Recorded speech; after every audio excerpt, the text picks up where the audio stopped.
नमस्ते। मैं एडवोकेट पूजा भदौतिया फिर से एक नई रूलिंग के साथ आपके सामने पेश हुई हूँ, जो कि आपको जानना बहुत ज़रूरी है। जान लेते हैं क्या है ये मैटर। सुप्रीम कोर्ट ने बहुत ही अहम फैसला इस पर सुनाया है। एक नया नियम लागू हो गया है, जो कि अब यह है कि अब रजिस्ट्री फीस नहीं होगी रिफंड। यानी कि आपने किसी संपत्ति को खरीदने या बेचने के लिए जो रजिस्ट्री फीस लगाई है वो अब आपकी रिफंड नहीं होगी। नया नियम है। अब रजिस्ट्री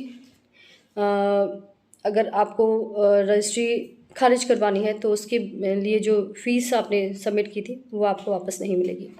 प्रॉपर्टी रजिस्ट्रेशन एक लीगल प्रक्रिया है जिसमें खरीदार और विक्रेता के बीच संपत्ति के अधिकारों का ट्रांसफर होता है।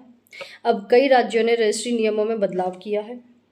सबसे बड़ा बदलाव है रजिस्ट्री फीस अब रिफंड नहीं होगी, भले ही डील कैंसिल हो जाए क्रेता और विक्रेता के बीच। पहले क्या होता था, थोड़ा सा उस पर नज़र डाल लेते हैं। डील कैंसिल होने पर खरीदार रजिस्ट्री फीस का रिफंड पा सकता था। स्टाम्प ड्यूटी का भी आंशिक रिफंड मिल सकता था। रिफंड प्रक्रिया थोड़ी लंबी थी लेकिन संभव थी। नया नियम क्या कहता है ये जान लेते हैं। प्रॉपर्टी डील फेल होने या रजिस्ट्री कैंसिल होने पर रजिस्ट्री फीस वापस नहीं मिलेगी। यह नियम 1 जुलाई 2025 से कई राज्यों में लागू हो रहा है और आगे आने वाले राज्यों में भी लागू होने की पूरी संभावना है, प्रबल संभावना है। उत्तर प्रदेश प्रस्तावित बदलाव, महाराष्ट्र की बात करें तो लागू किया जा चुका है। मध्य प्रदेश बदलाव प्रगति पर है और राजस्थान में जुलाई 2025 से संभावित है। हम उत्तर प्रदेश की बात करें तो प्रस्तावित बदलाव आ चुका है। क्या क्या फीस रिफंड नहीं होगी ये भी जान लेते हैं। रजिस्ट्रेशन फीस नहीं होगी। प्रोसेसिंग फीस यदि अगर कोई उसमें लगी है तो वो भी नहीं होगी। स्टाम्प ड्यूटी कुछ राज्यों में आंशिक रिफंड संभव है, लेकिन कुछ राज्यों ने बिल्कुल ही कैंसिल करने से मना कर दिया है। नियमों में क्यों बदलाव हुए ये जान लेते हैं। धोखाधड़ी और फर्जी रजिस्ट्री को रोकना, यानी कि आप एक ही प्रॉपर्टी को 4 लोगों को धोखाधड़ी से बेच देते हैं, उसमें पारदर्शिता लाने के लिए और धोखाधड़ी और फर्जी रजिस्ट्री बनाने पर रोक लगाने के लिए इस प्रोसेस को लाना जरूरी था, जो लाया गया है। प्रोसेसिंग में पारदर्शिता लाना, सरकारी सिस्टम का दुरुपयोग रोकना, राजस्व हानि से बचाव करना। नया नियम प्रभाव किस प्रकार पड़ेगा नए नियम का ये जान लेते हैं। खरीदार रिफंड ना मिलने से आर्थिक नुकसान होगा। विक्रेता डील में देरी होगी। ब्रोकर क्लाइंट की नाराजगी का सामना करना पड़ेगा और सरकारी विभाग प्रोसेसिंग आसान, समय की बचत होगी। क्या खरीदार को कोई विकल्प मिलेगा?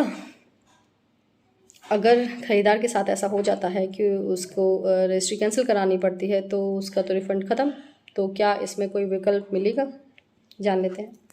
नई प्रक्रिया में कोई रिफंड पॉलिसी नहीं है, कोई विकल्प नहीं है खरीदार के लिए। कुछ केस में कोर्ट के आदेश से रिफंड संभव है, कुछ केस में, यानी कि वो डिपेंड करता है situation to situation based cases पर। त्रुटिपूर्ण रजिस्ट्री पर लीगल रास्ता खुला हो सकता है, यानी कि आपको फ्रॉड करके या आपके साथ कोई कूट रचित दस्तावेज बनाकर या आपको इन्फ्लुएंस करके अगर कोई रजिस्ट्री करवाई गई है, तब आपको आपके सामने वो धोखाधड़ी खुली है, तब जाके आपने अगर उसको कैंसिल कराया है तो आपको एक केस दायर करना पड़ेगा कोर्ट में और उसके दस्तावेज, उसके एविडेंस आपको देने पड़ेंगे कि आपके साथ धोखाधड़ी हुई है, तब जाके आपकी त्रुटिपूर्ण रजिस्ट्री पर लीगल रास्ता खुल सकता है। कुछ सुझाव और चेतावनी यहाँ पर मैं आपको देना चाहूँगी, यानी कि डील फाइनल होने के बाद ही रजिस्ट्री करवाएं, जल्दबाजी बिल्कुल ना करें। सभी दस्तावेजों की पुष्टि कर लें। आपकी जिससे आप खरीद रहे हो उसकी खसरा खतौनी जांच कर लें, उसकी रजिस्ट्री की पारदर्शिता देख लें, उसकी जो टैक्स उसका भरता आया है उनके कागजात देख लें और जो भी और महत्वपूर्ण कागज़ होते हैं वो सारे जांच कर लें। रजिस्ट्री से पहले एनओसी, म्यूटेशन, वही जो मैं बता रही हूँ, लोन क्लियरेंस चेक करें, सब कुछ चेक करें।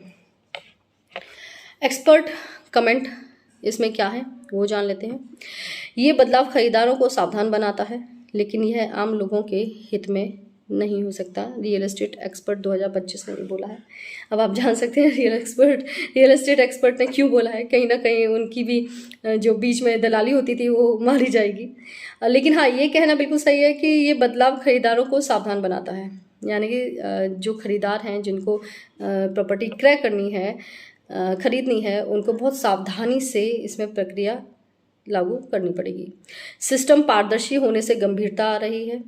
ये कहना है हमारी सीनियर एडवोकेट बबीता शर्मा जी का।